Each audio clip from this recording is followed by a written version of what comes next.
Simpleng font gamit ang iba't ibang kulay, yan yung ating gagawin dito sa request ng ating solid supporter at follower dito sa ating ginagawang lettering series yan.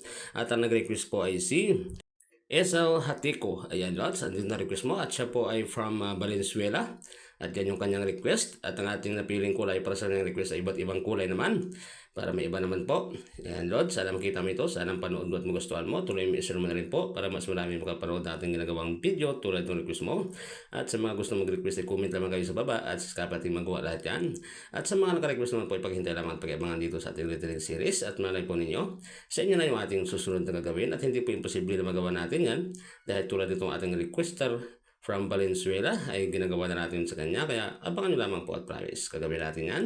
Ang gamit natin sa kanyang request na pangalan na kulay ay yung iba't ibang kulay po ang ating gagamitin tulad ng sa letter A, gumamit tayo ng latex color Hansa Yellow at